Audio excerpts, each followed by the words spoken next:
Salamlar. Sizləri dərsimizdə xoş gördük. Mən Anar Həsənov. Bu gün sizlərə blok imtahanlarına kömək məqsədi ilə çoxlu təkrarlar verəcəm. Dərsimizdə cəbr və ya həndəsədən çoxlu təkrarlar olacaq, isbatlar olacaq.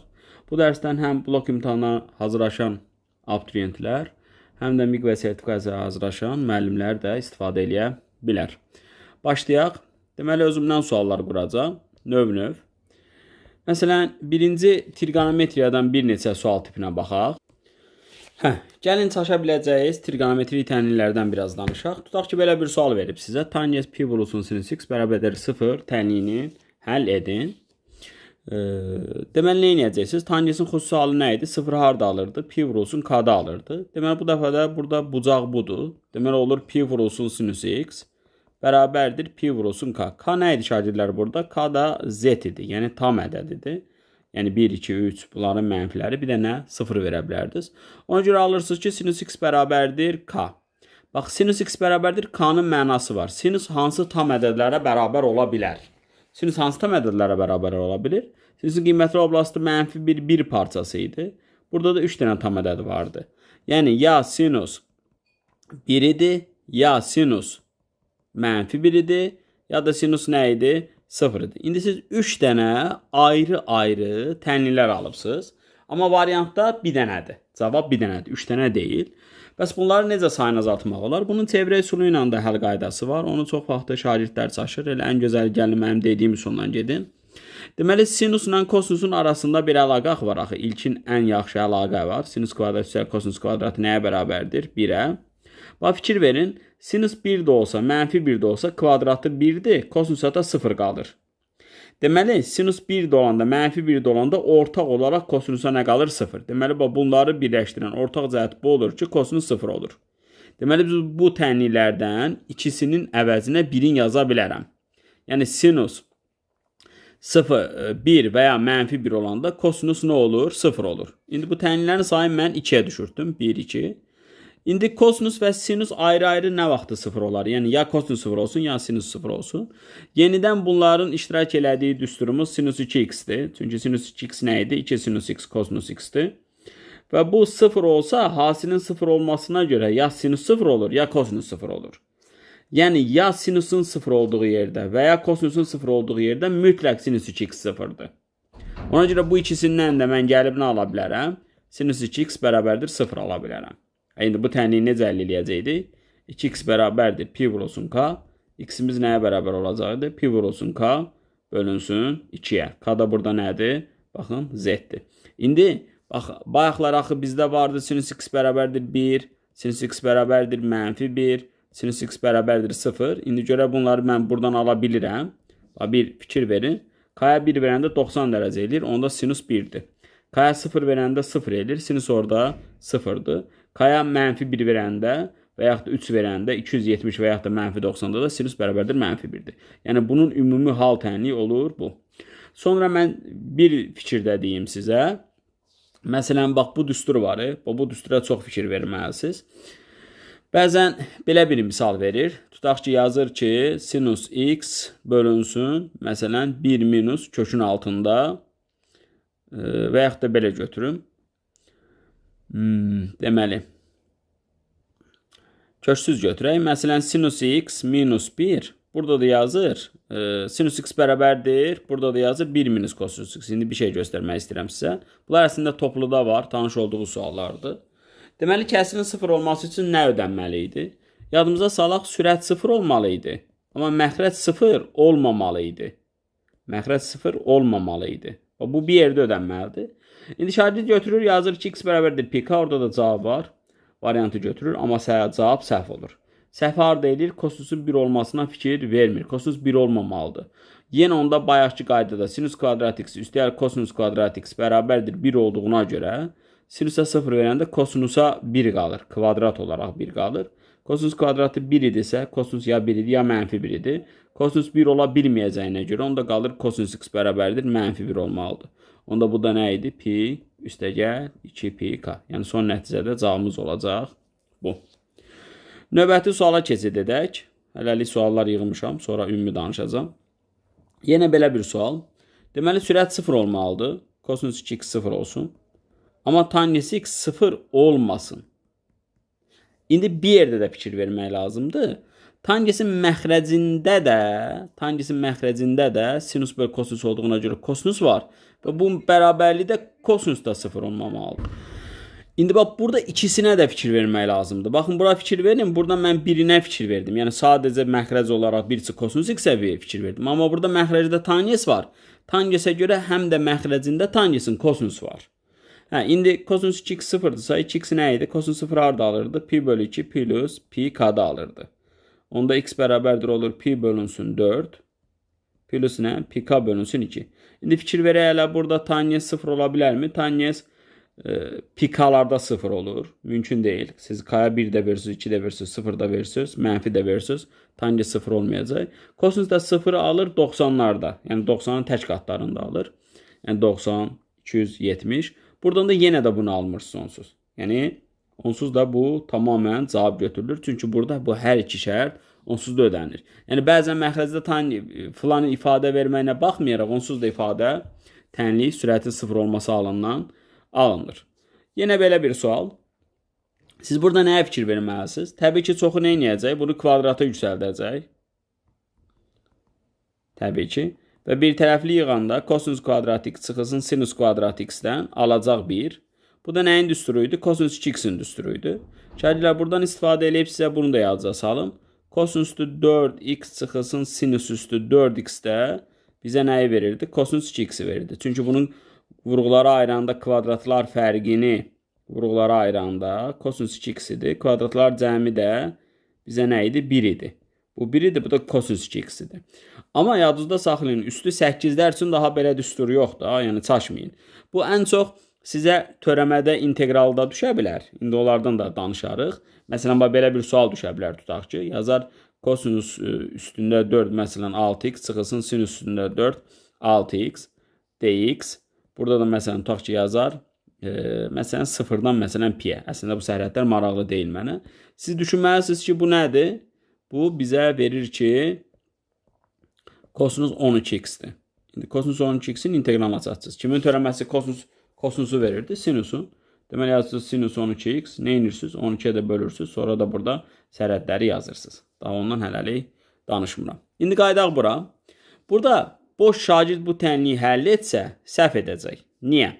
Axı bizdə sol tərəfdə kök var, sağ tərəfdə də kosinus x var. Sağ tərəfdəki ifadə o, bu kosinus x olaraq müsbət olmalıdır. Bunu nəzərə almalısınız. Mütləq bunu nəzərə almalısınız. Bəs necə nəzərə alın? Məsələn, bax 2x bərabərdir. 1'i harda alırdı? 2 pi k'da alırdı. Onda x bərabər olur pi k'ya. Bax, indi fikir verin. K'ya 1 verəndə 180 eləyir. Kosinus 180'da da mənfidir. Mənfi 1'dir. Ümumiyyətlə yazıda saxlayın. Kosinus cüt pilərdə, məsələn, tutaq ki 4 pidə, 10 pidə, 1000 pidə 1'dir. Kosinus tək pilərdə mənfi 1'dir. Bunu yazıda saxlayın. Ona görə bütün bu hallar ödənmir. Tək pilər ödənməyəcək. Onda nəyi götürürük? Cüt pilər götürürük. Yəni k'ya nə veririk? 2n veririk. Ona görə cavabımız olur xüsusi halda x bərabərdir 2 pi-n. Bir də bunu belə də yaza bilərdiniz. Bax, burada sinus kvadratın yerinə 1 çıxılsın kosinus kvadratı yazanda, ümumiyyətlə kosinus 2 alfanın daxı bu düsturu da var. Buradan alardınız kosinus kvadratı x bərabərdir 1. Kosinusun kvadratının 1 olub və kosinusun müsbət olduğu yer kosinus bərabərdir 1'in özüdür. Çünki kosinus ya 1 idi, ya mənfi 1 idi. Amma mənə lazımdır ki, kosinus özü də müsbət olsun. Ona görə nəyi götürə bilirəm? Kosinusun 1 olduğu yer götürürəm. O da nə idi? 2 pi n idi. Belə. Növbəti suala baxaq. Belə bir maraqlı sualın gəlmə ehtimalı var. Bundan əvvəl sizə belə bir sual düşə bilər, tutaq ki. Məsələn, yazar sinus kvadratı x çıxılsın sinus x kosinus x. Məsələn, çıxılsın burada 3 atım. Burada məsələn 4 kosinus kvadratı x atım. Tutaq ki, belə bir sual düşüb. Siz bunu necə həll etməliydiniz? Bunun hər tərəfin kosinus kvadratı x-ə bölməliydiniz. İmtahanlara gəlmə ehtimalı çox olan sual tipindəndir. Onda burada olur tangens kvadratı x çıxılsın 3 dənə sinusu kosinusa böləndə tangens x eləyəcək. Çıxılsın 4 bərabərdir 0 eləyəcək. Tangens x-ə t deyib kvadrat tənliyi həll etməklə burada gəlir çıxırdınız t kvadratı çıx 3t çıxılsın 4 bərabərdir 0-a. və t-nin birin mənfi 1, birində nə tapırdınız? 4 tapırdınız. Yəni, bax, kosinuslu, sinuslu bir tənlikdən tangенsə gəlib çıxmışıq. Onda tangens x bərabərdir mənfi 1 olurdu. Bunu ayrıca həll edirdiniz. Bir də bərabərdir 4 olurdu. Bunu ayrıca həll edirdiniz. Tangens yadınızda saxlayın. Bütün qiymətləri alır. Sinus kosinus mənfi 1, bir parçasındadır. Yəni, bax, bu növ tənlik var idi. İndi biz yuxarıdakı bəs necə gətirəcəyik buna? Burada 2 yazılıb. Bu 2-nin yerinə mən 1 vurulsun 1 yazıram. Bax, buradakı keçid budur. Çoxuza yəqin ki, tanış gələcək. Və bu 1-in yerinə yazıram sinus kvadrat x üstə gəlinsin kosinus kvadrat x. İndi vurub açıb bir tərəfli yığanda alıram sinus kvadrat x, çıxılsın 3 dənə sinus x, kosinus x, plus 2 dənə kosinus kvadrat x. Gəlilən bayaqki tipli tənliyə vurub açıb bir tərəfli yığdım. İndi bunların hər tərəfin kosinus kvadratı x-ə böləndə alıram tangens kvadratı x, çıxılsın 3 dənə tangens x plus 2 bərabərdir 0. Burada da tangens x-ə biz bir t desək, onda olur t kvadratı çıxılsın 3t plus 2 bərabərdir 0. Yəni tangensin biri 1-dir, biri də nədir? 2-dir. Tangens 1-i də bilirsiniz harda alır? Bilirsiniz deyəndə siz bloka hazırlaşırsınız. Bunları əzbərə bilməlisiniz. Bu nə idi? Pi bölünsün 4, üstə gəlinsin pika. Yəni ilk kök üstə gəlinsin pika. 2-ni bəməlin bilmirəm harda alır. Bilməyən yerlərə ark yazırdıq. Ark tangens 2, üstə gəlinsin nə? Pika. Belə. Bu da maraqlı sual tipidir. Və imtihana gəlmə ehtimalı çox olan sual tiplərindəndir. Gəldik biraz loqaritmadan danışaq. Loqaritmada qüvvətlərə görə hansı qaydaları yadınıza salmalısınız? Birinci, ilk qaydanız bu idi. A-nın üstündə loqaritma A əsasından B bizə verirdi B-ni. Bax, bunlar hökmanda olmalı idi, eyni olmalı idi ki, bu qalsın. İndi, bu birinci qayda. Yəni, məsələn, 2-nin üstündə loqaritma 2-də 7 nəyi verirdi? 7-ni. 10-un üstündə lığı yazırdıq da, yəni lığı nə deyirəm? Loru danışıram. Log yazmaq əvəzinə elci yazırdılarsa, bu 10-luq loqaritma idi. Bura, məsələn, 5 yazırdılarsa, bu 5 idi. Sonra, məsələn, natural loqaritma, ln 3 yazırdılarsa, bu nə idi? 3 idi. Yəni, birinci düsturumuz bu idi. İkinci düsturumuz qüvvətə görə, onsuz da loqaritmanın tərifi də budur da.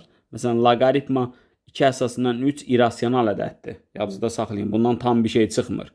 Amma bunun mənası nədir? Bu elə bir ədəddir ki, bunu gətirib 2-nin qüvvətinə qoyanda, bunun cavabı 3 edir. İndi ikinci qaydamız nədir? Loqaritmada yuxarıların heç biri, məsələn, bu hərflərin heç biri eyni deyil. Onda bu əsasa görə S qalırdı, B ilə A yerini dəyişirdi. Və bu. Bundan da istifadə edə bilərsiniz. Məsələn, baxın, 2-nin üstündə 10-luq loqaritma 3, bu bərabərdir. Loqaritmada 10 qalır orada. Loqaritma nə? 2. Və yaxud da ki, bura fikir verin. 5 üstü ln 7 bərabərdir 7 üstü ln 5. Məsələn, belə bir sual gələ bilər. Elə bundan danışmışkən gələk bundan danışaq. Yazar 2 üstü loqaritma 3-də 7 plus 3 bölünsün 7-nin üstündə loqaritma 3-də 2 əsasından çıx 1. Deyər, bunun nəticəsini hesablayın. Qəbul imtahanlarına gələ biləcək sual tipidir. Onda biz bunu necə yazırdıq? Qüvvətdə nə vaxtı plus olurdu? Əsasları eyni olan qüvvətləri bir-birinə vuranda plus olurdu. Nə vaxtı minus olurdu? Böləndə qüvvətlər nə olurdu? Çıxılırdı. Yəni 7 üstü 1. İndi bax, həmin qaydaya görə bunlar eyni ədədlərdir. Baxın, 7 ilə 2 yerini dəyişir. Ona görə bunlar ixtisar gedir. Qalır 8 bölünsün 1 bölünsün 7. Bunda nəticəsi nə qədər edirdi? 56 edirdi. Yəni ikinci düsturumuz bu idi. Üçüncü düsturumuz maraqlıdır. A-nın üstündə kök altında loqaritma A-da B idi. Bu da bərabərdir B-nin üstündə loqaritma B əsasından A idi. Belə bir kök altında ifadələrlə verilirdi və bu birinci bloklar sizə isbat kimi də gələ bilər ki, bunu isbat edin. Yəni, bunu mən sizə isbatını da öyrədim. Ola bilər düşər. Yazar ki, isbat edin. Baxın, bunun isbatını necə verərəm? Bizdə yuxarıda yazdıq axı, bu düsturumuz doğrudur. Bu elə loqaritmanın demək olar ki, tərifidir. Onda mən bunun yuxarısını o tipli gətirirəm və mən indi nə etmişəm? Mən burada qüvvətə bir dəfə də kökaltı ifadə olaraq vurmuşam. Yəni kökdən azad etmişəm. Ona görə bir dəfə də kökaltı ifadə bölməliyəm ki, qüvvəti. o istədiyimə nail olum. Baxın belə. İndi bu nəyi verirdi? B-ni verirdi. Və biz həmişə demişik ki, 1 böl gördüyünüz loqaritmalarda yerlərini neyinin? Dəyişin. Yəni bu olurdu loqaritma B əsasından A. Məsələn, 1 bölünsün loqaritma 3 əsasından 7 bizə nəyi verirdi? Loqaritma 7 əsasından 3'ü verirdi. Unutmayın bunları. Ona görə bu olacaq. Yerini də dəyişəcəm. Olacaq B-də A. Baxın, demək olar ki, elə bunun isbatı budur. Və yaxud da ki, belə də eləyirlər. Məsələn, buna 1 x deyirlər, tutaq ki. Onda bunu kvadratı yüksəltsəm, loqaritma A-da B nə olur? X-in kvadratı olur. Nə bilim, buradan B-ni tapırlar, aparırlar, orada yerinə qoyurlar, yenə də isbat edirlər ki, o X-dir. Yəni, çox üsulundan getmək olar. İndi deməli, mən bunu nə edəcəm? Gətirəcəm ki, yazacağım ki, 2'nin üstündə loqaritma 2 əsasından 10 vurulsun 2 üstündə 1. Bunu da yazacağım ki, 10'un üstündə loqaritma 10 əsasından 2 bölünsün 10 üstü 1. Baxın, həmin qaydaya görə bunlar eynidir. Çünki 2'lərlə onlar nə edib? Yeni dəyişib. Deməli, bu arada 2 bölünsün 1 bölünsün 10. Bu da eləyəcək 20. Bax, sizin çəkəcəyiniz burada belə bir sual gələ bilər. Bax, yazar ki, 10 üstündə 10'luğun loqaritma E. Deməli, plus tutaq ki, 1. Burada da yazar Y üstündə L'in 10 minus 1. Və belə bir şey verər. Nə bilim, bunları bir integralın içində verər, törəmənin içində verər. Yəni, bu düsturlar arasında keçidi bilməlisiniz. Deməli, bu olacaq 10 üstündə LY vurulsun 10 üstü 1. Bu da olacaq y'nin üstündə kök altında L'in 10 bölünsün y üstü 1. İndi bunlar bayaqki düstura görə A-nın yerinə 10 qoyublar, B-nin yerinə E qoyublar. Çünki L'in demək, aşağısı nə olması deməkdir? E olması deməkdir. Ona görə bunlar ixtisar getdi, qaldı 10 bölünsün 1 bölünsün y. Bu da eləyir 10 vurulsun nə? Y. Belə. Məsələn, törəmə üzrə düşər və yaxud da ki, yenə deyirəm, integral üzrə düşər. Sərhədləri belə bir ədədlərlə sizə verər, sizi çaşdırmaq istəyər. Gəldik belə bir suala. Bu da maraqlı sualdır, elə toplu da var. İmtahanlara gəlmə ehtimalı çox olan sual tiplərindəndir. Loqaritma 2 əsasından 3'ü A verib. Loqaritma 5 əsasından 2'ni B verib. Loqaritma 10 əsasından 12'ni istəyir şagirdlər. Gözəl sual tipidir. Elə müəllimlər sizlərə də imtahanlarınıza gələ bilər. Bunun ən gözəl yolu bir əsasdan digər əsasa keçid qaydasıdır. Loqaritma A əsasından B-nin bir əsasdan digər əsasa keçid qaydası necə idi? S1 götürürdük təyin oblastından. S əsasından B yazırdıq, bölürdük. S əsasından nə yazırdıq? A yazırdıq. S istənilən bir loqaritmadakı təyin oblastına aid olan bir ədəd idi. Yəni təyin oblastı nə idi? Onu da yazıca salam. Bir loqaritma A əsasından B-nin təyin olunmasında A da sıfırdan böyüdü, B də sıfırdan böyüdü və A əsas olaraq heç vaxtı 1 olmur. Yəni, S-ni 1 götürə bilməzsiniz və mənfi götürə bilməzsiniz. İndi bu onluq loqaritmanın nə deməkdir kimi? Aşağısı 10'dur, burası 12'dir. İndi fikir verin. Burada da 2 var, burada da 2 var. Baxın, 10'u da 2'lərə parçalamaq olar, 12'ni də 2'lərə parçalamaq olar. Ona görə mən nə edirəm? Yazıram loqaritma 2 əsasından 12 bölünsün loqaritma 2 əsasından 10. Bax, belə yazıram. İndi nə vaxtı loqaritmanı necə parçalaya bilirdik? O qaydaları da yazacaq salım. Loqaritma A əsasından B üstə gəl loqaritma A əsasından C. Loqaritma A qalırdı. Nə edirdik bunları? Vururduq bir-birinə. Loqaritma A əsasından B çıxılsın loqaritma A əsasından C. Loqaritma da A qalırdı. Bunları nə edirdik? Bölürdük bir-birinə. Yəni ki, yazıca düşür.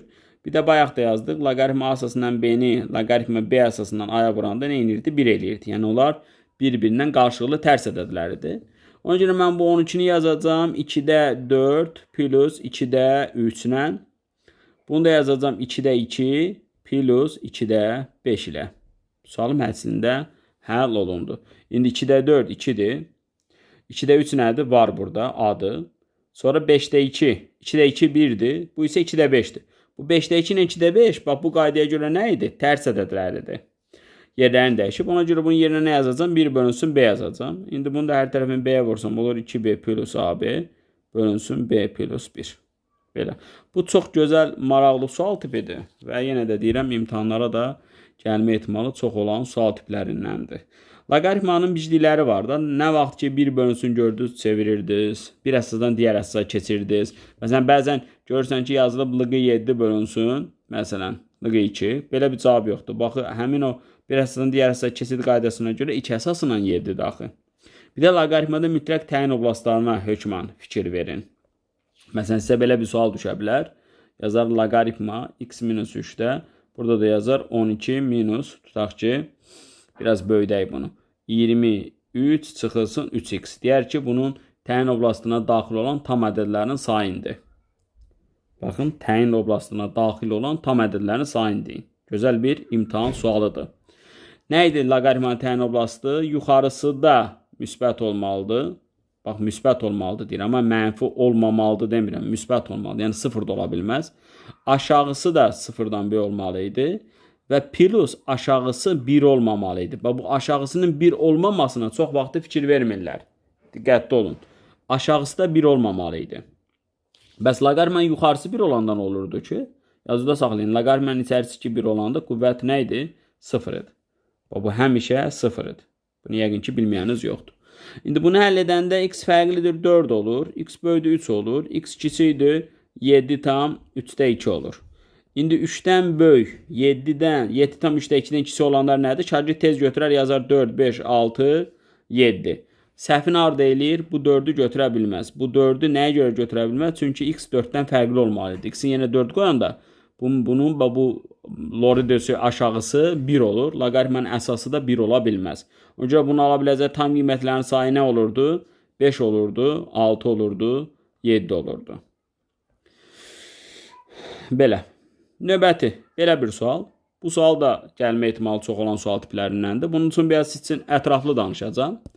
Topluda belə suallar var, sadəcə ədədlərin mən dəyişmişəm. Topluda 2 sual tipinə uyğun qurmuşam. Baxın, yazılırdı logaritma A-da AB vurulsun logaritma B-də AB bölünsün bunların cəmi olurdu. Belə bir suallar qurulurdu. Hələ bəzən də, indi bir dənə də quracağım, hələ bəzən də bunları parçalayır. Baxın bura, logaritma A-da A-nı, logaritma A-da B-ni, logaritma B-də A-nı, logaritma B-də B-ni.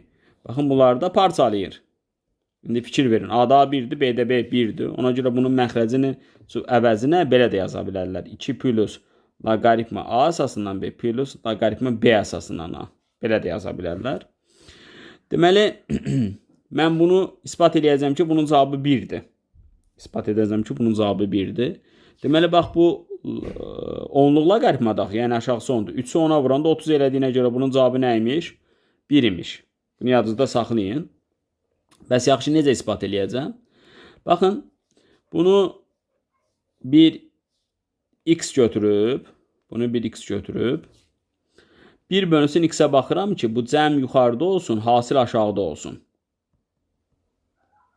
Cəm yuxarıda olsun, hasil aşağıda olsun. Logaritma A-da AB vurulsun, başqa vurulmadı. Logaritma B-də AB. Onda bunu mən fikir verin, bunu buna bölürəmsə, bunun biri gedir, A-da AB gedir, nə qalır? 1 bölünsün, logaritma B-də AB qalır, plus 1 bölünsün. İndi baxın, bunu bölürəm. Baxın, bunu bölürəm buna. Onda da B-də AB-lər gedir, qalır 1 bölünsün, logaritma A əsasından AB. İndi bu da şagirdlər və yaxud da müəllimlər 1 bölünsün görən yerlərdə də tərsinə çevirirdik. AB-da. İndi logaritmaların əsasları eyni olanda toplayanda nə edirdik? Vururduq. AB-də AB 1 olduğuna görə, yuxarına aşağı eyni olduğuna görə cavabın olurdu 1. Deməli, x-in tərsi 1-dirsə, özü də nəymiş? 1. Yəni, indi məsələn, 700 imtihana belə bir sual qurdular. Logaritma biraz böyüdə ədədlər. 7-də 42 vurulsun logaritma 6-da 42 bölünsün 2 plus logaritma 7-də 6 plus logaritma 6-da 7.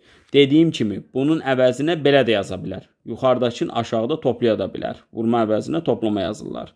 6-da 42. Bunların cavabı nədir? Həmişə 1-dir. İndi, bunu bəzən belə də eləyirlər. Bu 7-nin əvəzinə 7-nin kvadratı yazırlar. Burada 36 yazırlar. Onda kvadratı yazanda bunun cavabı 2 olur. Yəni, buradakı qüvvəti nədirsə, onun cavabı olacaq. Parçalamaq üsulü ilə. Və yaxud da ki, məsələn, belə bir sual qurun. Baxın, logaritma 2-də 6 vurulsun logaritma 3-də 6. İndi fikir verin bura. Yazıram loqaritma 16-da 6 plus loqaritma 81-də 6. 16 ilə 81 baxanda biri 2-nin üstü 4-dür, biri də 3-ün üstü 4-dür. Ona görə bunun cavabı nə edəcək? 4 edəcək. Belə. Baxın, bunlar imtahanlara gəlmə ehtimalı çox olan sual tiplərindəndir. Diqqətli olun. Gəldik belə bir loqaritmik tənliyə. Loqaritmik tənlikləri yadca salın biraz. Sonra qaydaq bura. Məsələn, A-nın üstündə x bərabərdir B tipli tənlikləri həll etməyin məntiqi nə idi? X bərabərdir olurdu loqaritma A əsasından B. Yəni, məsələn, 2 üstü x bərabərdir 3-ün həllini biz necə yazırdıq? X bərabərdir olurdu loqaritma 2 əsasından 3. Məsələn, 10 üstü x bərabərdir 7-nin həllini necə yazırdım? X bərabər olurdu loqaritma 10 əsasından, ona LC deyirik, 7. Y olanda da nə idi? ln idi. İndi bu bir növüdür. İkinci növdə, bax, qüvvət tənliyinə baxdıqda biz burada. İkinci növdə loqaritma ilə verilirdi təbii ki.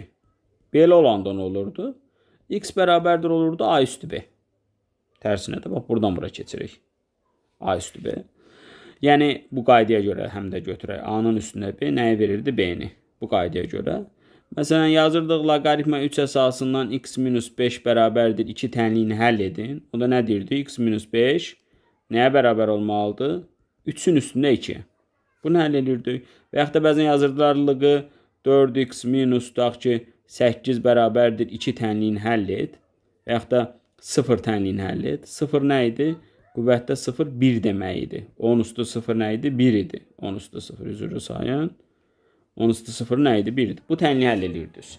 İndi bu qədər də bəsit tənliyi deyil.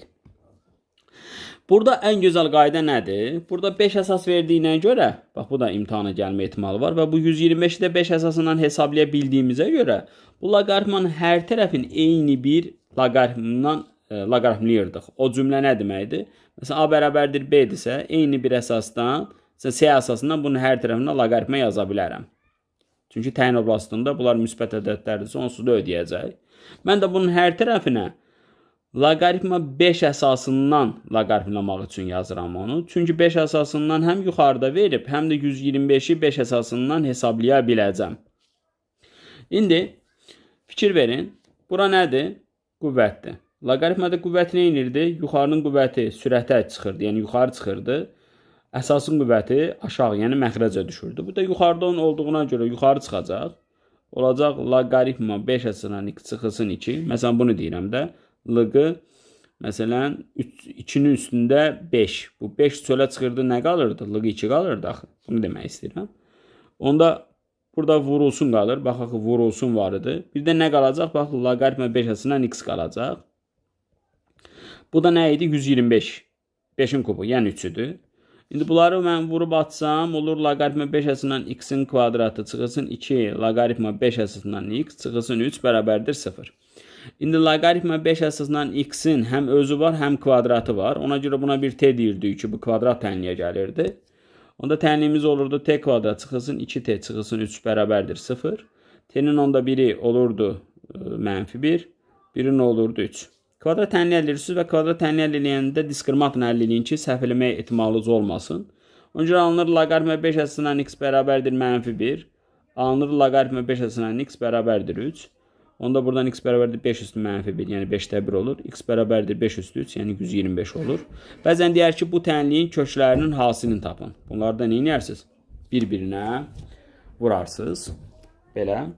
Gözəl tənlikdir bu. Bunu məsələn çox suallar qurmaq olar. Məsələn, qurmaq olar x üstü x minus məsələn tutaq ki 4 bərabərdir 1000. Deməli hər tərəfə nə yazacaqsınız? Lığı, yəni 10 əsasdan loqaritmləyəcəksiniz hər tərəfi. Başqa yollarla da yazmaq olar. Mənim ən xoşum gəldiyim sual tipi növü olaraq, yəni yolu da olaraq budur. Bir də sizə belə bir tənlik növü öyrədim. Məsələn, bəzən baxın, bloka belə bir sual gəlmə ehtimalı olar. Sizi özdə biraz qorxudar sual tipi. Məsələn, yazar 4 üstü x çıxılsın. Bax, burada böyük bir əmsal verər sizə. Tutaq ki, 2020-cə görə 2024 vurulsun 2 üstü x. Burada isə bildiyiniz 2-nin qüvvətinə aid və yaxud da ki, digər bir növ ola bilər. Məsələn, 32 bərabərdir 0. Birinci, bu tənliyin həlli var. 2 üstü x-ə t deyəcəksiniz. Olacaq t kvadrat çıxılsın 2024 t plus 32 bərabərdir 0 və bunu siz diskriminantını həll edə bilərsiniz. Amma bu 2024-də baxın, balaca bir ədəd deyil. Sualda tələb olunan nədir? Deyir, köklər cəmini tap. x1 plus x2-ni tap. Bax, çox gözəl sual növüdür. Uduz qoyuram. Bunun gözəlliyi hardadır? Yəni, qısa məntiqi hardadır? Deməli, burada siz nə edə bilərsiniz? Viet teoremin yazırsınız. Bayaq yazmışdıq axı, t kvadratı çıx 2024 t plus 32 bərabərdir 0. Onda burada t1 plus t2 bərabər idi 2024-də. Tələsməyin. Köklər cəmi 2024 deyil. Sizdə kök x-dir, t deyil. Siz 2 üstü x-ə t deyibsiniz. Və köklər hasili nədir? Köklər hasili də 32-dir. Bax, bizə lazım olan əslində budur. Niyə? Çünki bax, t1 2 üstü x1-dir, t2 də 2 üstü x2-dir. Və bunları vuranda 32 eləyir. Və vuranda qüvvətlər nə olur? Toplanırlar. Bax, gözəlliyi buradadır. 32 də 2 üstü 5-dir. Onda yuxarıları bir-birinə nə edirik? Bərabər götürürük. Su. Bitdi. Baxın, bu boyda tənliyin həllin etmək üçün mən götürüb onun bir-bir köklərini tapmadım. Viet teoreminə keçid elədim və oradan təyin elədim. Belə. Növbəti belə bir sual. Bu sualları seçmişəm ki, bəzi düsturları sizin yadınıza salım. Yəni, görürsünüz ki, o qədər də bəsit suallar izah etmirəm. Bunu anlamaq üçün siz birinci bu qaydanı bilməlisiniz. Məsələn, A-nın üstündə loqaritma A-da B-nin kvadratı verir. Görürsünüz ki, burada bunun kvadratı var. Qüvvətin kvadratı var. Loqaritmada kvadratı var. Onda axı, mən bayaqdan deyirəm, axı, A-nın üstündə loqaritma A əsasından B bizə nəyi verirdi? B-ni verirdi. Ona görə bunu götürürük, yazırıq A üstü loqaritma A əsasından B. Bir də vurulsun loqaritma A əsasından B. Çünki qüvvəti 2 dəfə vurma şəklində yazıram. Bax, indi bu nə idi? Bu B idi. Üstündən də nə olacaq? Loqaritma A əsasından B. Bu qalacaq və bu da elə özü qalır. Bunu da əzbərləməyin. Bax, əzbərləməyin o mənada deyirəm ki, çaşarsınız. Alınma üsulunu bilin. Məsələn, bəzən yazırlar ki, 10 üstü LQ, məsələn, x-in kvadratı. Bax, bunu mən nə edəcəm? Yazıram 10 üstü LQx. Bir dəfə də qüvvəti vururam LQx-ə. Bu birinci qaydaya görə x idi. Yuxarıdan alındı LQx. Bu belə də qalır. İndi burada da etdiyimiz nə olur? 3 üstü loqaritma 3 əsasından x yazıram. Bir dəfə də vurulsun loqaritma 3 əsasından x yazıram. Və bu mənə nəyi verirdi? X-i verirdi. Üstündə də loqaritma 3 əsasından x qalır. Bu belə qalır. Daha bunun bir mənası yoxdur. Deməli, bu ifadə, bu birinci ifadə, elə ikinci ifadə, ikinci toplanandan eyniymiş. Onda bunları toplayanda 2 dənəsi 162-dir. Onda bunun bir dənəsi neyniyir? 81 edir. İndi bax, gəldi, biz belə bir suala çıxdıq. Bax, x üstü loqaritma 3-də 80, üzrü sayın, 3-də x bərabərdir 81. Bu kiçik bərabər də ola bilərdi, böyük bərabər də ola bilərdi. Bərabərsizliyə də gələ bilərdi. Bunu dedim, həll etməyin ən gözəl üsulu nədir? Hər tərəfinə loqaritma 3 əsası yazmaq. Niyə? Çünki o həm 81 onunla hesablamaq olur, həm də yuxarıda özünüz görürsünüz ki, nə var? 3 əsası var. Deməli, buradan qüvvət çölə çıxırdı. Olur loqaritma 3 əsasından x. Vurulsun loqaritma 3 əsasından x. Buradan da olur 81-də 3 üstü 4-dür. İndi hasil eyni ədəd, yəni kvadratı 4 olan 2 dənə ədəd var. Biri ya 2 imiş, ya da biri nə imiş? Mənfi 2 imiş. Onda x bərabərdir 3 üstü 2, yəni 9 eləyir. Buradan da x bərabərdir 3 üstü mənfi 2, yəni 1 bölünsün 9 eləyir. İndi yenə burada köklər hasili istəsə, götürüb vurarsınız. Köklər cəmi istəsə, götürüb toplayarsınız. Bu ifadələrin hesablanması üçün də qarşıza çıxa bilər. Onu da sizə deyim. Çaşdırar sizi. Necə çaşdırar? İlə görə məsələn böyük ədədlər verər. Tutaq ki, belə bir sual qurmaq olar. 3 üstü loqaritma 3-də 2024-ün kvadratı. Burada da yazar, çıxılsın 2024 üstü loqaritma 3-də 2024 plus məsələn filan filan filan. Bax, əslində bunlar eyni şeydir. Bunlar eynidirsə, bunları çıxanda nə edəcək? 0. Bunları böləndə nə edəcək? 1. Bax, bu məntiqlərə üstünlük verin. Deyirsiniz ki, müəllim loqaritmadan çox danışır. Loqaritmadan sual gəlmə ehtimalı daha çox olur da. Özdə bloklara da daha maraqlı, məntiqli suallar gəlir. Belə bir bərabərsizlik üstü bərabərsizliyə aiddir. Yadınızda saxlayın, üstü bərabərsizliklərdə əsas fikir verəcəyiniz nədir? Əsas. Yəni bir A üstü x-in bərabərsizliyini həll eləyirdirsə, burada əsas üstünlük verəcəyiniz hissə A idi. Çünki bu bir funksiya kimi A 1 deyil idi və A 0-dan böyükdür. Amma bu iki qrupa bölünürdü. A 1-dən böyük olanda bu artan funksiya idi. Artan. A 1-dən kiçik, 0-dan böyük olanda bu azalan funksiya idi. Ona görə üstü bərabərsizləri biz həll edəndə əgər əsas 1-dən böyükdürsə bərabərsizin işarəsini dəyişmirdik. Elə bu loqaritmada da elə olacaq. Yox, əgər əsas 1-dən balaca idisə bərabərsin işarəsini dəyişirdik. Kiçik olanı böyük götürürdük, böyük olanı kiçik götürürdük. Diqqətli olmalısınız. Məsələn, yadınızda salın, kök altda 2 minus 1 üstü x azalan funksiyadır. Çünki onun əsası kök 2 minus 1 1-dən balacadır.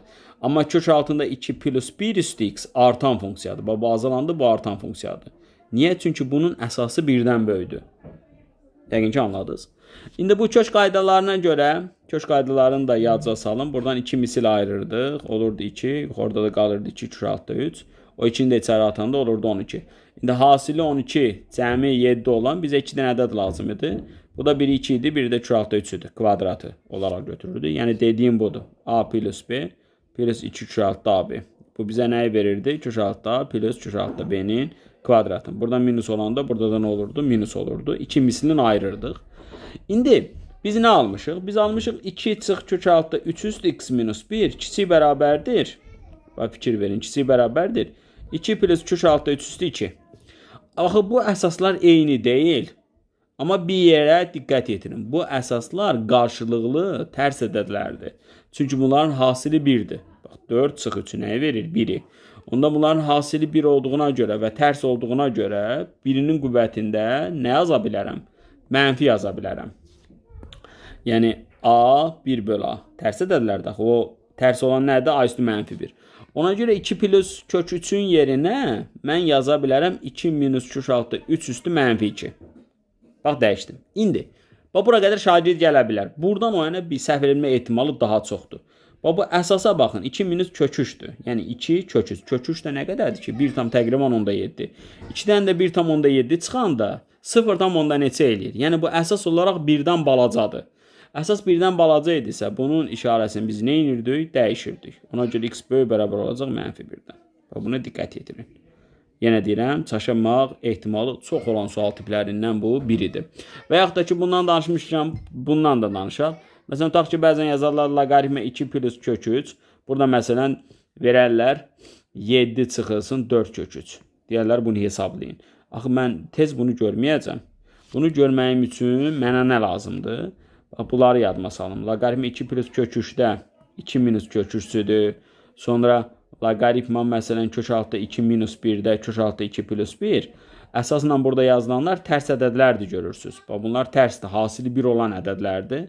Tərs ədədlərdə də biri digərinin qüvvətini üstündə nə yazırdıq? Mənfi 1 yazırdıq. Yəni 2 minus kök 3, məsələn 2 plus kök 3 üstü nə yazırıq? Mənfi 1. Yəni tərs yazırıq. Ona görə burada cavabın olurdu, mənfi 1 olurdu.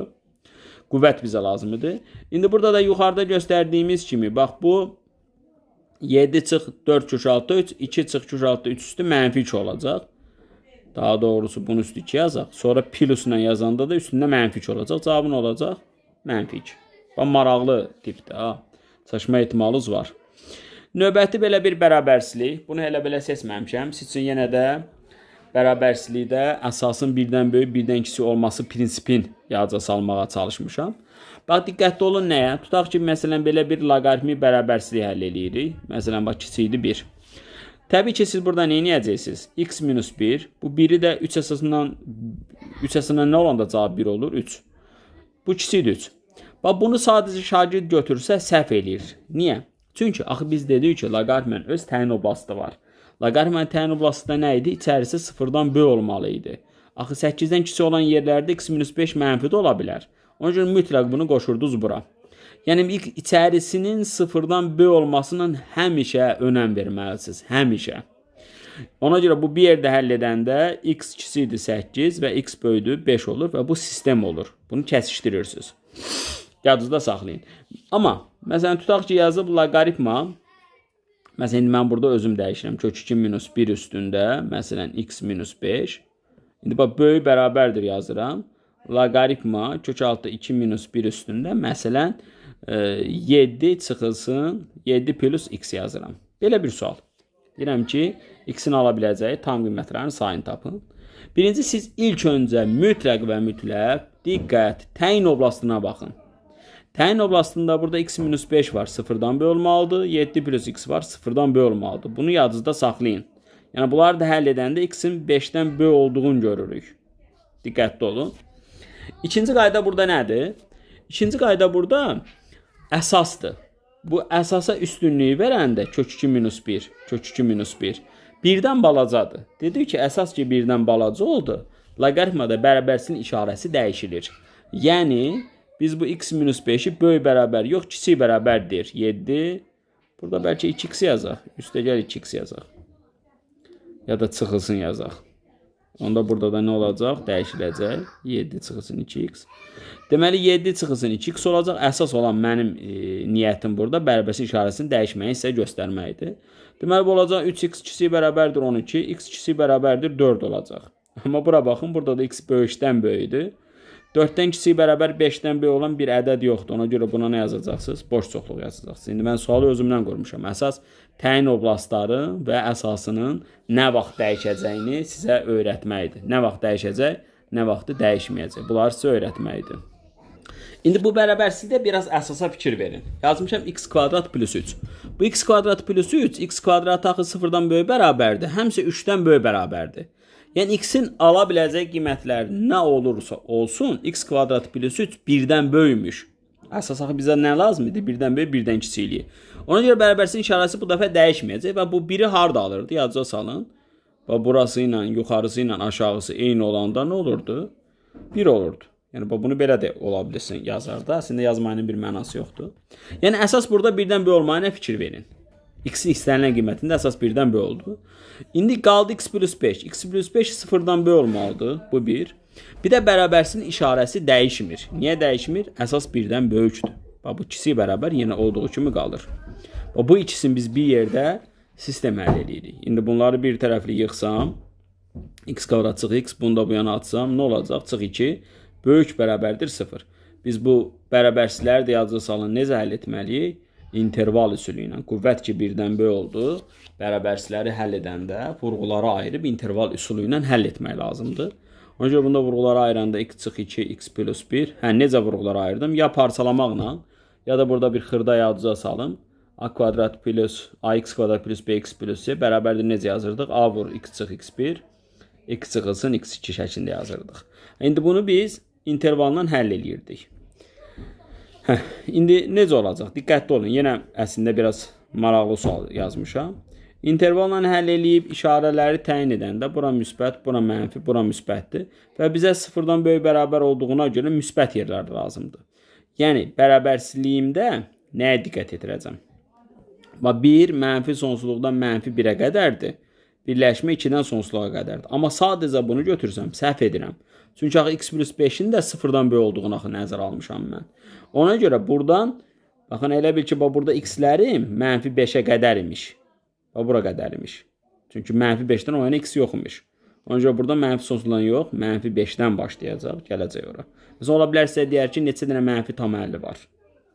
Ən kiçik mənfi tam əllini tapın. Ən kiçik mənfi tam əlli nədir? Mənfi 4. Diqqət yetirin belə suallara. Loqaritmanın təyin oblastına çox diqqət yetirmək lazımdır. Çünki orada hərflər nədir? 0-dan böyük və əsas 1 deyil. Gəldi 12-ci suala. Qiymətlər oblastını istəyirəm. Şəkillər qiymətlər oblastında parabola növü ilə də yaza bilərsiniz. Yəni yadınıza salın. Y bərabərdir ax kvadrat plus bx plus c-də. A müsbət olanda bunun ən kiçik qiyməti vardı və onun qiymətlər oblastı, yəni y-fi başlayırdı y təpə sonsuzluqdan. İndi y təpəni unudanlar üçün yada salacağım. A mənfi olanda bunun qiymətlər oblastı qollar aşağı olduğuna görə azalırdı. Mənfi sonsuzluqdan y təpəyə qədər gəlirdi. Və y təpəmiz nə idi? 4ac çıx b kvadrat böl 4a idi. Amma inanın ki, mən çox vaxtı bu düsturlarla tapmıram, kvadrat ayıram. Kvadrat ayırma ən gözəlidir, ən bəstidir. İndi burada a mənfidir. A mənfidir və siz y təpəni götürüb hesablasınız, 16 alacaqsınız. Yəni bunun içərisi üçün qiymətlər oblastı, təyin oblastı, hələ x-lərin təyin oblastına da baxacam. Onda birinci qiymətlər oblastından baxaq. Mənfi sonsuzluq 16 imiş. Bu qaydaya görə. Bəs yaxşı, bəs bunun loqaritmasını da yazı bax. Onu nə edək? Bunu siz köçürdün. Onsuz dərs qalacaq kanalda. İstifadə eləyərsiniz. İndi gəlin mən bunu kvadrat ayırma ilə yazıca salım. Kvadratı necə ayırırdıq? Burada görürsünüz ki, mənfiləri çölə çıxartsaq, alınır x kvadratı plus 2x. Burada da 1 olsaydı bu düsturüdür. Bura 1 əlavə etmişəm. Qabaqda mənfi 1 var, mənfi 1 əlavə etmişəm. Ona görə müsbət 1 əlavə edəcəm. Olacaq 16 çıxılsın x plus 1-in kvadratı. İndi kvadrat da 0-dan böyük bərabərdir. Qabaqda mənfi olduğuna görə kiçik bərabər olacaq 16-dan. Yəni bu ifadə 16-dan kiçik bərabər olaraq gedəcək. Bu ifadə, hələ loqaritmasız. Amma bunun loqaritması var. Loqaritmaya görə də bunun içərisində yazılan nə idisə 0-dan böyük olmalı idi. Bunu da yadımıza salaq. Elə x kvadrat plus 2x çıxılsın 15 0-dan kiçik olur və siz bunu plus burada vurğulara ayırıb bərabərsizliklə həll etməlisiniz. Ola bilərdi təyin oblastını da sizdən istəsin. Yəni bir sualdan çox sual qurmaq olar. İndi qiymətli oblastından danışaq. 16-dan kiçik bərabərdir. Bəs yaxşı, axı bu 16-dan kiçik bərabərdirsə mənfi də ola bilər. Biz də burada mənfinin qarşısını alırıq. Deyir mənfi olmaz. Yəni elə bil ki bu t-dir. Bu t 16-dan kiçik bərabərdir. Amma 0-dan da mütləq böyük olmalıdır. İndi biz bu hissəsin, bax indi gəlirik bunu loqaritmanı qiymətləndirir. 2 əsasından t-ni. Bax ədədlərimiz t-miz bu aralıqda olanda loqaritması hansı aralıqda olacaq onu araşdırırıq. Diqqətli olun, çaşa biləcəyi sual tipidir. Mən son zaman YouTube kanalımda buna aid video paylaşmışdım. İndi 2 əsasından t-də 2 əsasından 16 4 alır. Bəs yaxşı bu tərəfin olur. Birinci loqaritmanın içərisi 0 deyil. 0-dan böyükdür. İndi siz diqqətli olun. Loqaritmanın əsası 2-dir. Yəni 1-dən böyükdür. Burası 1-dən kiçik olanda cavab mənfi olurdu. Bax bunun yerinə 1 bölü 4 də yaza bilərəm. 1 bölü 8, 1 bölü minimum 4 də yaza bilərəm. Çünki burada 1 bölünsün çox kiçik ədədlər var. Məsələn burada 1 bölünsün 2 üstü məsələn 1000 də var. Belə düşünün. Bu da 2 üstü mənfi 1000 yazırdıq. Loqaritma alsaq mənfi eləyir axı. Ona görə bunun bu tərəfi mənfi sonsuzluğa gedəcək. Qiymətli oblastı çox dəyişildi. Demək qiymətli oblastı nə oldu? Y daxildir nə oldu? Mənfi sonsuzluqdan 4-ə qədər gəldi. Mənfini də aldı yəni. Niyə aldı? Çünki orada məsələn 1 bölünsün 1024 var. 1 bölünsün 2048 var. Belə anlayın. Bunun içərisinə belə də yaza bilər.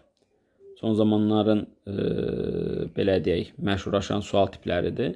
Tutaq ki, yazar 3 üstü loqaritma, burada da belə verərəm. Baxın, tangens x, üstə gəlir kotangens x, üstə gəlir tutaq ki, 7-dir. Deyərəm ki, bunun qiymətli oblastını tapın. Yadınıza salın, tangens ilə kotangens tərs ədədləridir. Həm də sinus 2x-ə də gətirmək olar. Bu müsbət üçün böyük bərabərlidir 2-dən, tərs ədədlərin cəmi. Mənfi üçün isə, ola bilər, mənfi də ola bilər. Mənfi 2-dən kiçik bərabərlidir. İndi üstünə bu tərəfdən 7 gələndə 9 sonsuzluq eləyirdi.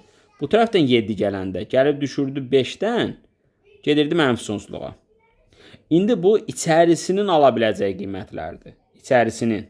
İndi bax buradan loqaritma alsam, loqaritma hissəsindən 9 gedir ara düşür 2-yə. Olur 2 sonsuzluq. Bəs bu tərəfdə nə edirik? Bu tərəfdə də 5-dən loqaritma alsam, burası olur loqaritma 3 əsasından 5. Və burası nə olur? Birinci içəriyə mənfi yaza bilməzsən. 0-a qədər gələcək. Bunu bil. Sonrası budur. Sən orada nəyə diqqət yetirirsən yenə? Məsələn, orada bunun cavabı 1 bölü 3 də ola bilər, 1 bölü 9 da ola bilər, 1 bölü 27, 1 bölü 81, 1 bölü 243. Onlar da 3-ün nə idi? Mənfi qüvvətidir. Deməli, burada da cavab mənfiyə doğru gedəcək. Bax, olacaq belə bir şey. Ala biləcək ən kiçik tam qiymətdə isə burada 1 götürəcəksiniz. Müsbət tam qiymətdə isə. Sonra bundan da danışım. Danışmışkən qoy o da qalmasın. Yadınıza salın. Məsələn, topluda belə bir sual var. Mən indi bunun tipini dəyişəcəm. X, mən belə yazıram da elə bil. Baxın, biraz balacalaşdırıram. Yazıram 1 çıxılsın 4x çıxılsın x kvadrat. Deyirəm ki, bunun qiymətli oblastını tap. Əslində topluda belə verilib. Pi üstündə x plus 1 bölü x verib. Y-nin üstündə yazıblar və yaxud da belə yazıblar. Bunun qiymətli oblastını istəyir. Bax, elə bunun qiymətli oblastından biraz danışaq. Bu A plus B ədədi və həndəsi ortaya görə böyüdür 2 kürə altı AB-dən. Müsbətlər üçün ona görə 1 bölü x plus 1 bölü x böyük bərabərdir 2 olurdu. Yəni olurdu qiymətli oblastı 2 müsbət sonsuzluq. X-in müsbət olduğu yerlərdə. X-in mənfi olduğu yerlərdə x plus 1 bölü x kiçik bərabərdir mənfi 2 olurdu. Yəni olurdu mənfi sonsuzluq mənfi 2. Ona görə müsbətləri yerinə qoyanda burada pi üstü 2-dən başlayır. Olur pi üstü 2 gedir sonsuzluğa. Amma mənfilər üçün pi üstü olur mənfi 2, o da olur 1 bölü p kvadrat. Amma mənfi tərəfə getməz. Səbəb? Çünki bu pi bildiyin 3-dən %14-dür də. 3-dən %14-ün qüvvətinə nə yazırsan yazsın. Necə mənfi olacaq ki? Gəlib sıfırın yanında bir yerlərdə dayanır. Mənfi ola bilməz. Qüvvət heç vaxtı, yəni bir A-nın üstündə bir funksiya heç vaxtı mənfi ola bilməz. Yadınızda saxlayın. Amma götürüb bunu belə yazsalar, məsələn tutaq ki 2-nin və yaxud da 5-in üstündə x kvadratı plus tutaq ki 9 bölü x kvadratı minus 1. Bunun qiymət oblasını istəsələr, daha burada x-in işarəsindən asılı olmayaraq nə olur olsun, x kvadratı həmişə müsbətdir. Ona görə burada yuxarıda mənfi olanda təbii ki bura nə olurdu? Mənfi. Ümumiyyətlə bu necə funksiyadır? Tək funksiyadır. Müsbət aldığı yerdə ki cavabı, mənfi aldığı yerdəki cavabın əksi olurdu da. Yəni tək funksiya nə idi? F mənfi x. Bu nəyə bərabər idi? Mənfi f-x-ə bərabərdir. Bu tək funksiya idi. Yəni məsələn 100-ü vardı, sonra da mənfi 100-ü də vardı. Bunu demək istəyirəm. Amma bu nədir? Cüt funksiyadır. Yəni bu həmişə müsbət onsuz da alacaq. Ona görə bu böyük bərabərdir ədədi ortası həndəsi orta anlayışına görə, yəni A plus B böyük bərabərdir 2AB-yə görə. X kvadrat bölünsün bu. Buradan nə çıxır? 6 çıxır. Bu böyük bərabər 6 olur. 1 də çıxanda böyük bərabərdir. 1 çıxmaya lap gəlin biz 3 çıxaq. 3-də çıxanda 6-dan 3 çıxanda 3 verir. Və yaxud da 4 çıxar biraz balaca da olsun. 4-də çıxanda 2-ni verir. Ona görə bu böyük bərabər olur 5 üstü 2-dən və sonsuzluğa. Çünki bu böyük bərabərdir. Bu artı edəcək. Bu 5 əsas 1-dən 1 olduğuna görə işarə nə olmur? Dəyişilmir. Yəqin ki anladınız. Məsələn bu hissə, bu qaldı axı. Burada mən kvadrat ayıraram. Pi üstündə bu olacaq mənfi x plus 2-nin kvadratı və bura mən 4-ə əlavə eləyəcəm. Və bu kvadrat olduğuna görə ikisi bərabər olacaq pi üstü 5-dən və yaxud da ki y təpə ilə də yaza bilərsən. Amma bir şey var. Bu ikisi bərabər olmayına baxmayaraq mənfi sonsuzluqdan pi üstü 5-ə qədər deyə bilməzsən. Səbəb? Axı bu pi-nin ixtiyari bir qiyməti, ixtiyari bir qüvvətinin cavabı axı mənfi ola bilməz. Ona görə harda qalar? Sıfırda. Bax belə. Burada mən sizə nə deyim? Bu qiymətlər oblasti anlayışı, ən birincisi qiymət söhbəti sizə gəlib çıxa bilər, həm də törəmə mövzusunda da qarşınıza çıxa bilər. Yəni elə burada danışmışkən bundan danışım biraz. Deməli necə çıxacaq? Elə topludakı sualları təkrar yazacaq salıram. Yazırdı x böyüdür müsbətdir. X plus 10 bölünsün x-in minimum qiymətini tapın. Və yaxud da qiymətli oblastını tapın. Və yaxud da bəzən yazırdı x böyüdür müsbətdir. Y bərabərdir 24x bölünsün x kvadratı plus 9-un qiymətli oblastını tapın. Məsələn belə bir suallar vardı. Və yaxud da ki ən böyüyün bunu soruşun, ən böyüyün qiymətini tapın. Belə suallar var. Bunların ən gözəli ədədi ortanın həndəsi orta anlayışıdır. Yəni A plus B böyük bərabərdir 2/6 AB. Ən gözəli bu qaydadır. Bunu özdə bunu isbatda bəsitdə keçirdin sola A-nın yerinə 2/6 kvadratı yazın, B-nin yerinə 2/6 B-nin kvadratı yazın. Oradan alınacaq. Deməli bu böyük bərabər olur 2 kök altında x vurulsun 10 bölünsün x-dən. Yəni olur 2 kök altında 10-dan. Deməli bunun qiymətli oblastı böyük bərabər olduğuna görə 2 kök altında 10-dan hara gedir? Sonsuzluğa. Yəni ən kiçik qiymət olaraq 2 kök altında 10-udur. İndi bunu 10-a gətirmək üçün nə edirəm? Burada x-ə bunun sürətlə məxrəcini bölürəm. Törəmə mövzusunda elə bu sualın növündən var. İndi x plus 9 bölü x müsbət olduğuna görə böyük bərabər olur 2 kök altında x vur 9 bölü x. Oradan da ixtisar gedir, qalır 6. İndi bunun məxrəci böyük bərabərdir. Axı siz bilirsiniz ki, bir ifadənin məxrəci kiçik olanda kəsir nə olur? Böyüyür. Ona görə məxrəcin ən kiçik qiyməti üçün kəsirin qiyməti böyükdür. Yəni bu böyük bərabər yaza bilmərəm, bu kiçik bərabər yazıram. Çünki məsələn A böyükdürsə müsbət ədədlər üçün B-dən, onda 1 bölü A, 1 bölü B-dən nə idi? Kiçik idi. Ona görə bu böyük bərabər olur 24 bölünsün 6-dan. Yəni nə olur? 4. Ona görə bunun qiymətli olması nə olur? Ən böyük qiyməti nə olur? 4. Ən kiçik qiyməti olmur ha, ən böyük qiyməti 4 olur. Bəs qiymətlər oblasti nə olur? Bu onsuz mənfi qiymət alanmaz. X-ə də 0 verəndə 0 olur. Plus X-ə 0 verə bilmirsənsə, 0-dan böyük onsuz bir yerdə alacaq, gələcək 4-ə. Belə. Yəni ona ala biləcək tam qiymətlər 1-dir, 2-dir, 3-dür, 4-dür. Araşdıra da bilərsiniz.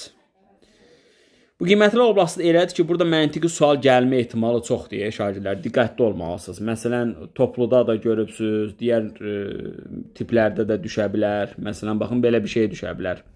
Məsələn, 1 bölünsün 2-nin üstündə 3 sinus x plus 4 kosinus x-in ən böyük qiymətini tapın. Bu düşə bilər. Yazıca salın.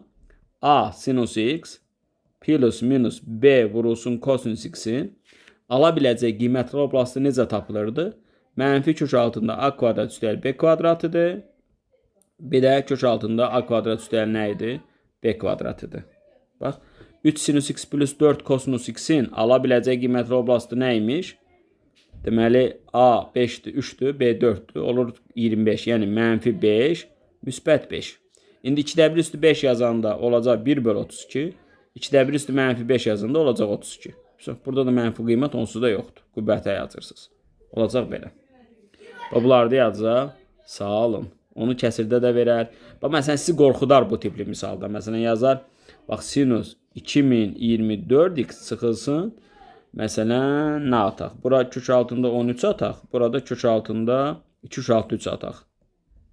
Və yaxud da kök altında 6 ataq bura. Kosinus 2024x. Demək, kvadratlar cəmi nə qədərir? 49. 49-da nə idi? Mənfi 7, müsbət 7. Belə. Gəldik buna. Deyir, bunu ispat edin.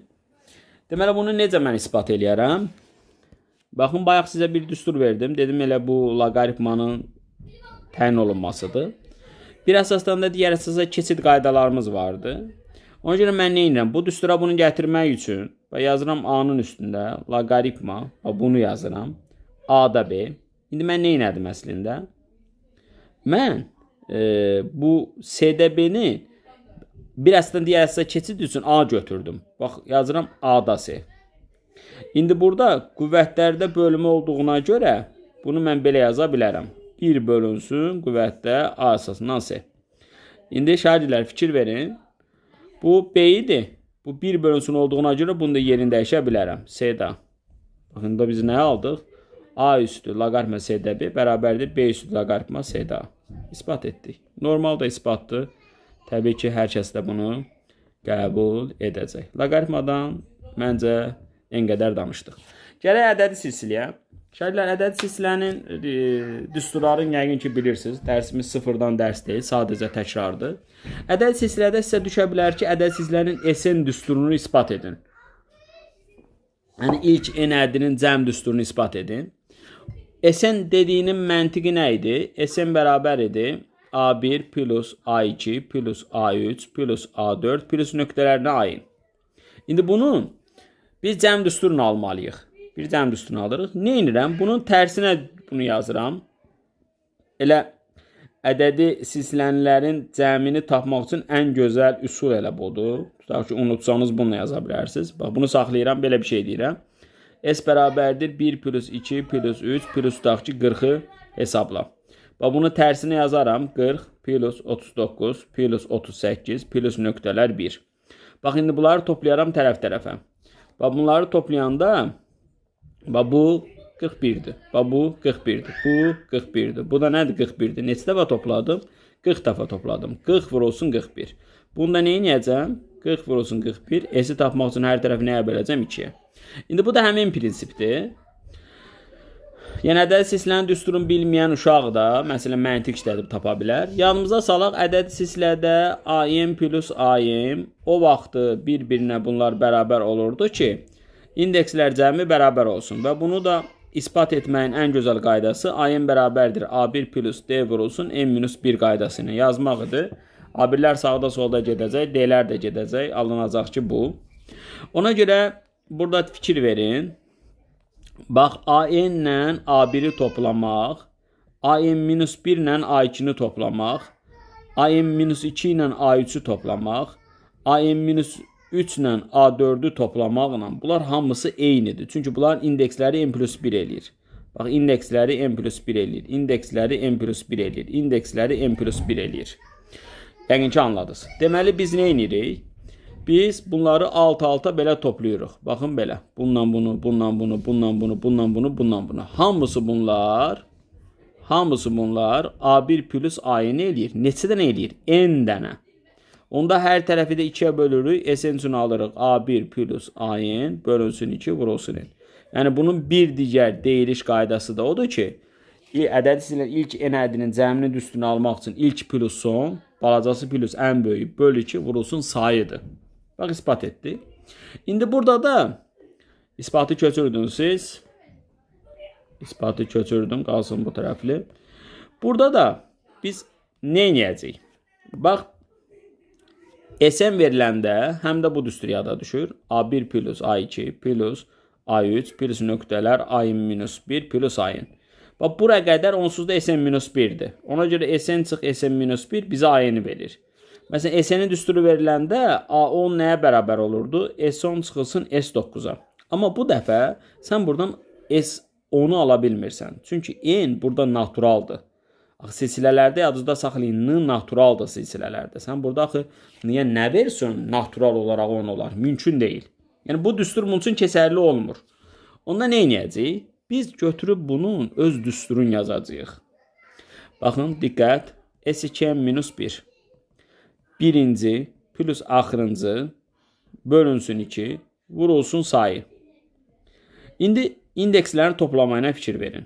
Bax, A1 plus A2-1'də indekslər cəmi 2-dir. Yəni 2 dənə A-in yaza bilərəm. A-in plus A-in. Onda bunu yeni 2 dənə A-in yazanda ixtisar gedir. Qalır A-in vurulsun 2-1. Ən gözəli budur. İndi bunun sağında boş yerə belə verməyib sizə. Burada sağdan da bu vurğulara ayrılacaq. Deməli olacaq A-in vurulsun 2-1 bərabərdir olacaq 2n-1. Burada da olacaq 3n plus 2. Vurğuları ayırarsınız. Ona görə A-n bərabərdir olacaq 3n plus 2'ye. İndi n-ə 10 verin, bitdi. Deməli A10 bərabərdir 30 üstəlik 2 olacaq 32. Bu çox gözəl sual növüdür. Burada siz diqqətli olun. Davam edək. Yəqin ki, köməyinizə gələcək bu izahlar. Belə bir sual. Yazıb ki, bu silsilənin, uşaqlar, bu ədəd silsilə deyil. Siz burada A1 plus D'lər falan yazıca salmayın. Uşaqlar, bu ədəd silsilə deyil. Nə də həndəd silsilə deyil. Yəni burada xüsusi düsturlar yoxdur. Deyir, ən kiçik həddini tapın. Bu ən kiçik hədd kvadratik funksiyadır da bu. Amma burada bir şey yazıda saxlayın. Bir kvadratik funksiyadakı o x istənilən ədəd ola bilərdi. Funksiyada x -5 də ola bilər, 3,2 də ola bilər, kökdə ola bilər, istənilən ədəd ola bilərdi. Amma buradakı n silsilədəki n naturaldır. Yadınızda saxlayın. N burada sıra nömrəsidir. Nədir? Natural. Ən kiçik olaraq neçədən başlayır? 1-dən başlayır. Mənfi ola bilməz, kəsir ola bilməz. Ona görə nə edirik? Burada biz ən kiçiyin qiymətini axtarmaq üçün bunun üçün o y təpə düsturu keçmir. Bunun üçün vurğulara müxtəsər vurma düsturundan kvadrat ayırıram. 7,2-də 2-yə bölündü 3,6-nın kvadratı imiş. Plus 1 çıxılsın 3,6-nın kvadratını əlavə elədiyimə görə çıxmalıyam. İndi bir yerə fikir verin. Bax, bu kvadrat ən kiçik olmalıdır. Uşaq deyir, n bərabərdir 3,6-da, onda ən kiçik olar. Xeyr. Axı, n naturaldır. N natural olduğuna görə bura 0 ola bilməz. Sən düşün ki, bura 0-a daha yaxın necə ola bilər? N-ə 3 versən, gəlir 10-da 6 edir, mənfi olsa da müsbət edir. Kvadratı plus nə olur? N-ə 4 versən, gəlib eləyir 10-da 4 kvadratı plus nə? İndi bunlardan hansı ən kiçik olar? 10-da 4-də. Deməli, n bərabərdir 4-də bunun ən kiçik qiyməti var imiş. Ona görə silsilənin ən kiçik həddin nömrəsi nə imiş? 4 imiş. Amma bunu götürüb belə versələr, sən burada təbii ki, yenə kvadrat ayıracaqsan. Və burası lazım deyil. Və buranın ən kiçik olmasını axtarırsan. Bu da yenə ən kiçik nə vaxt olar? Yadımda saxla, n naturaldır. Plus olduğuna görə bura onsuz da 0-ın yanına gedə bilməz. Niyə gedə bilməz? N natural deyə 1-dən başlayır. Ona görə bunun elə ən kiçik qiyməti n-ə 1 verəndə aldığı qiymətdir. Əks halda bu böyüyə-böyüyə, daha da çox böyüyə-böyüyə gedir. Ona görə bunun ən kiçik həddin nömrəsi nədir? 1-dir. Diqqətli olun. Gəldik buna. Yazıb ki, həndəd silsilənin bu düsturunu ispat edin. Necə ispat eləyəcək? Həndəd silsilənin S-ni demək B1 plus B2 plus B3 plus B4. Hətta bu şəkildə getdik. Nədir? Bn-1 plus Bn deməkdir. Mənası bu idi. Və həndəd silsilənin Bnləri nə idi? Ya Bn-1 vurulsun Q idi. Yəni, məsələn, B7 nə idi? B6 vurulsun Q idi. Ya da Bn bərabər idi. B1 vurulsun Q-nun üstündə n-1 idi. Hansına istifadə eləyəcəksə baxacağıq. İndi görün nə edirəm? Bunun hər tərəfini mən niyə Q-yə vururam? Çünki Q-yə vuranda B1-i Q-yə vuranda B2 eləyir. B2-ni Q-yə vuranda B3 eləyir. B3-ü Q-yə vuranda B4 eləyir. B4-ü Q-yə vuranda B5 eləyir. Bu şəkildə gedir. B-ni Q-yə vuranda B minus 1 2-yə vuranda. B-yə nə eləyir? Və burada da bunu 2-yə vuranda elə bunu 2 ilə də saxlayacağam. B plus 1 dəsində yaza bilərəm. Və bunları mən tərəf-tərəfə çıxıram. Çünki çıxanda bunlar islah gedir. Çoxu islah gedir. Baxın, islah gedənlərə bunlar hamısı islah gedir. Bir dənə bu qalır.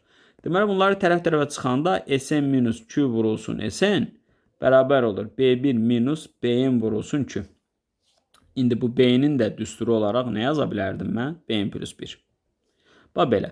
Onda buradan Sn'i çölə çıxarsam 1 minus 2 bərabərdir B1. B'nin plus 1'i də yazıram. B1 vurulsun 2 üstün. Və buradan hər tərəfə 1 minus 2'yə böləndə mənfiyə bölmə əməliyyatına görə hər ikisindən işarəsini dəyişəcəm. Olur belə. Baxın, isbat elədik. Sonra belə bir misal. 17-ci sual. Bunun gözəlliyi nədir? Bunun üçün mən nə öyrədirəm sizlərə? Baxın, B1-i, B2-ni, B3-ü bir-birinə vuranda həndəs sisteminin belə bir gözəl qaydası var da. 3 ədəd həndəs sistemini itirilirsə, ortadakı ət qonşuların hasili idi. Kvadratı. Ortadakı ədin kvadratı qonşuların hasili idi. Və bu 3-ün bir-birinə vuranda ortanın kubu alınırdı. Baxın, ortanın sayı alınır. Deməli, burada alınır B2 üstü 3. Amma bunu mən biraz çoxaltsam, ortada B3 alınır və say olaraq 5 dənə olur. Yəni ortanın üstündə qüvvət olaraq sayın yazırsınız. Onu götürüb bir-bir parçalamağa ehtiyacınız yoxdur. B1 ilə B41 sırasında da, bax bu sırada da, bu median kimi baxanda ortaya 22 düşür. Yəni 1 plus 41 bölü 2. 42 bölü 2 21 düşür. 21 daha doğrusu. Ona görə bu olur, logaritma B21-də B21 üstündə 41 dənə. Dedim, bax, ortanın sayı qədər. Ona görə cavabın olur 41. Çünki logaritmanın cavabı nə idi? Qüvvət idi. Anladınız mı? Məsələn, bax, indi B1 pil vurulsun B2, vurulsun B3, vurulsun B4, vurulsun B5, vurulsun B6, vurulsun B7, vurulsun B8, vurulsun B9. Buna ilk 9 ədədin hasili deyirlər.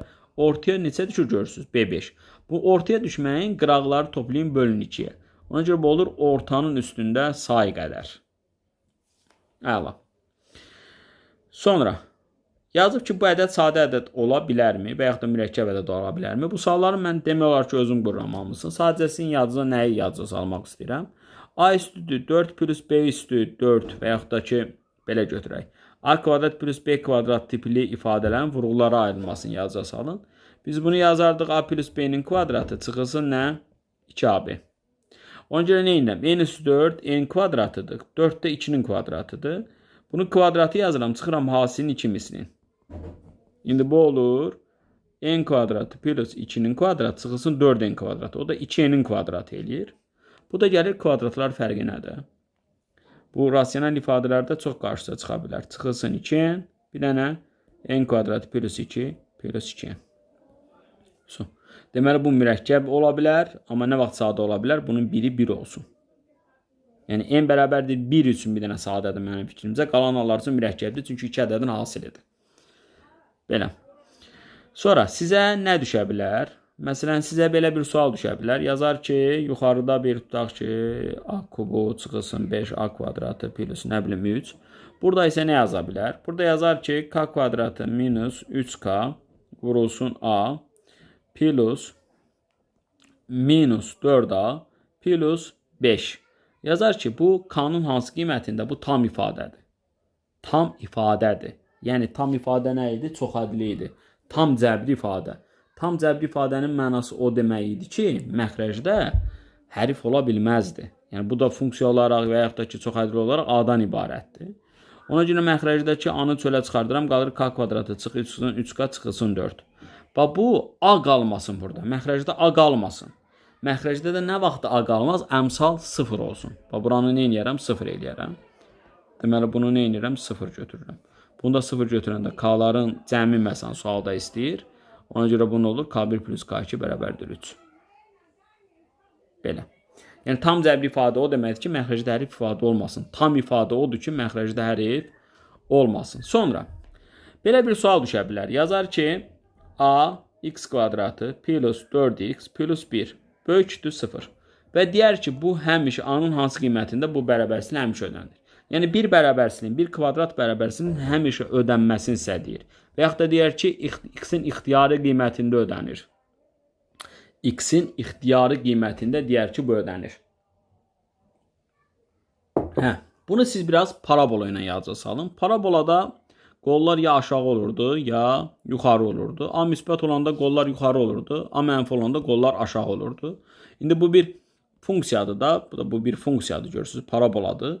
Və bu parabola deyir sıfırdan böyükdür. Parabolada bu da axı da belə bir xəttdir. Bu da sıfırdan böyük olması üçün mən bunu elə belə çəkə bilərəm. Bax buralarda o yan bu yana apara bilərəm. Gətirib aşağı düşürdə bilmərəm. Ona görə y-in bu aşağı hissəsi mənfi olar. Gətirib burada qoya bilmərəm. Onda y 0 olar. Bura bərabər 0 olar. Ona görə bunu gətirib burada qoymalıyam. Yəni bu həm də belə bir sual növü ilə düşə bilər. Deyər ki, bir funksiya verər, kvadrat funksiya verər. Deyər bu həmişə o x oxundan yuxarıda yerləşir. O x oxundan yuxarıda yerləşmək bərabərsizlik kimi həmişə müsbət olması deməkdir. Onda burada görürsünüz ki, qollar yuxarıdır, yəni A müsbətdir. Plus kök yoxdur. Kök nə idi? O x oxun kəsdiyi nöqtələr. O x oxun kəsdiyi nöqtələr yoxdur. Yəni x1, x2 yoxdur. x1, x2-də nə vaxt olmurdu? Diskriminant mənfi olanda olmurdu. Deməli, yadınızda saxlayın. Çox demişəm, öz şagirdlərim sizə aiddir. Bir də bunu YouTube-da da paylaşacağım, hər kəs izləyəcək. Bir kvadrat bərabərsizliyin həmişə ödənməsi üçün diskriminant mənfi olmalıdır. Yəni sıfırdan böyük olması üçün deyirəm, bu da sıfırdan böyük olması, həmişə ödənməsi bu deməkdir. Və yaxud da sıfırdan kiçik olması üçün diskriminant mənfi olmalıdır. Və qollara görə, yəni müsbət sanı müsbət götürəcəksiniz, mənfi sanı mənfi götürəcəksiniz. Ona görə bu oldu 16 çıxılsın 4 A kiçikdir 0 və buradan da A böyüdür nə olur? 4 olur. Bir də yadınızda saxlayın, bu kvadratik funksiya kimi baxanda A da 0 deyil. Burada nə yazmışıq? A sıfırdan böyük olmalıdır. Yəqin ki, anladınız. Ola bilər belə bir bərabərsizlik verər. Və yazar ki, A belə götürək. X elə aynı yazaq, yaxşı. AX kvadrat, tutaq ki, plus 2x, məsələn, minus 3, böyüdür 0, bərabərsizlik x-in heç bir qiymətində ödənmir. Onda ödənmirsə, bu böyüdür 0 deyilsə, bu həmişə nəymiş? Həmişə nəymiş? Kiçik bərabərmiş 0. Burada kiçik bərabərlik halı da oldu. Diqqətli olun. Burada kiçik bərabərlik halı da oldu. Onda bu vaxt nə vaxtı bu olar? Nə vaxtı bunu biz belə yaza bilərik? İndi paraboladan yadımıza salaq. Bu parabola qollar aşağı olmalıdır ki, bu mənfi söhbəti olsun. Ona görə bunu bu dəfə biz necə yazarıq? Belə. Səbəb, çünki S onsuz da mənfidir. S də y kəsən yeridir, yadınıza salın. İndi bu buralarda get-gəl eləyə bilər. Buralarda get-gəl eləyə bilər və plus gəlib burada da dayana bilər. Çünki bu OX oxuna toxunanda da Y0 olur. Burada bərabərlik halı var axı. Onda Y nə vaxtı 0 olar? Məsələn, bir hal üçün burada Y0 olur. Y0 o vaxt olur ki, X1 ilə X2 olsun, bərabər olsun. Çünki OX oxun kəsdiyi nöqtələr gəlib üstüdə düşüb. Və yaxud da Y-in təpə nöqtəsi 0-dır burada. Y-in təpə nöqtəsi 0 o vaxt olur ki, diskriminant 0 olsun. Və yaxud da yadınıza salın, parabolanın təpə nöqtəsi apsis oxu üzərinə düşəndə və yaxud parabola apsis oxuna toxunanda diskriminant 0 olurdu. Bunu unutmayın. İndi həm bu hal ola bilərmiş, həm də bu aşağı düşə bilərmiş. Belə də hal ola bilərmiş. Ona görə bu dəfə qollar aşağıdır deyirik. Plus diskriminant həm mənfidir və ya 0 da ola bilər. 0-dan da kiçik bərabər də götürürük. Və yası da var. Ona görə olacaq nə? 4 plus 12A kiçik bərabərdir 0. Ona görə A kiçik bərabərdir olacaq mənfi 1 bölünsün 3-dən. Maksimum ən böyük qiyməti olacaq mənfi 1 bölü 3. Bunu yadınızda saxlayın. Bərabərlik olanda diskriminantda 0 olmalıdır. Bir də parabolada hələ burada bir şey də yadınıza salın. Bəzən parabolanın digər təpə nöqtəsi ordinat oxu üzərindədir. Yəni buradadır. Ordinat oxu üzərində olanda x təpə 0 olur. X təpədə mənfi b bölünsün 2 aydı axı. Bu mənfi bölünsün 2-nın 0 olması üçün də b 0 olur. Yəni parabolanın təpə nöqtəsi apsis oxu üzərindədir deyəndə diskriminant 0-dır. Parabolanın təpə nöqtəsi ordinat oxu üzərindədir deyəndə b 0-dır. Təpə nöqtələrdə necə yazılırdı? Y bərabərdir ayranda A vurulsun, x çıxılsın, x təpənin kvadratı idi. Üstə gəlsin y təpə idi. Və x təpənin düsturu mənfi b bölünsün 2a idi. Y təpənin düsturu 4ac çıxılsın b kvadratı bölünsün 4 vurulsun a idi. Və bu x bərabərdir. Bu yazdığımız x təpə bərabərdir mənfi b bölünsün 2a. Parabolanın simmetriya oxu idi. Simmetriya oxu deyirdilər buna. Simmetriya oxu. Belə. Bir də belə bir sual düşə bilər. Bir kvadratik funksiya tənlik verər, funksiya deməyək. Tutaq ki, burada yazaq m çıxılsın 5 vurulsun x plus tutaq ki 4 bərabərdir 0. Deyər ki, tənliyinin bir kökü 2-dən kiçikdir, digəri də 2-dən böyükdür. Tənliyinin bir kökü 2-dən kiçikdir, digəri də 2-dən böyükdür. Və yaxud da tənliyin bir kökü hər hansı m-dən kiçikdir. M-dən deməyək, n-dən deyək, elə m-dən də ola bilər. Yəni bu birinci bu sual olsun, ikinci də bu sual olsun. Desin ki, tənliyin bir kökü m-dən kiçikdir, digəri də m-dən böyükdür. Belə bir sual versin. Onda burada qayda var. O qaydanı da sizin indi uzun-uzun ispat eləməyəcəm. Bax, yadınızda saxlayın. Bu qaydanın ödənməsi üçün bu tənlikdə bu qaydanın ödənməsi üçün bu qayda nədir? Kökün bir m-dən kiçikdir, digər m-dən böyükdür. Onda yadınızda saxlayın. A vurulsun. Buna bir funksiya kimi baxanda A vurulsun. F x-in yerinə bu m-i qoyacaq. M-i. Kiçikdir 0 olur. Bu çox gözəl qaydadır. Yadınızda saxlayın. Əslində kanalımda bunun da isbatı var. Axtarıb tapa bilərsiniz. Ona görə burada m2-dir. Deməli A 1-dir. Vurulsun. X-in yerinə 2 qoyuram. 4 çıxılsın 2 dənə m minus 5 plus 4 kiçikdir 0 olacaq. Və bunu həll edirəm. Onda bu olur 8 çıxılsın 2m plus 10 kiçikdir 0. Mənfi 2m kiçikdir mənfi 18. M böyüdü olur 9-dan. M böyüdü 9-dursa ilk qiymət tam qiymət istəsə m olur 10. Bu çətin sualdır, ulduzlu sualdır. Bu qaydanı yadınızda saxlayın belə. Belə, bugünkü izahımız bu qədər olsun. Ola bilər siz üçün növbəti dərsdə törəmədən, inteqraldan, kompleks ədəddən və yaxud da biraz da həndəsədən dərs çəkib inşallah sizə kömək edərik. İmtahanda hər birinizə uğurlar, çalışın diqqətli olun, çalışın vaxtdan yaxşı istifadə edin və hesablamalarda da çox diqqətli olun. Qaydaları istəyir həndəsə olsun, istəyir cəbr olsun, özünüzə sual verin ki, hansılar yadınızdadır, hansılar yadınızda deyil, onları da çox gözəl təkrar edin. Hər birinizə uğurlar.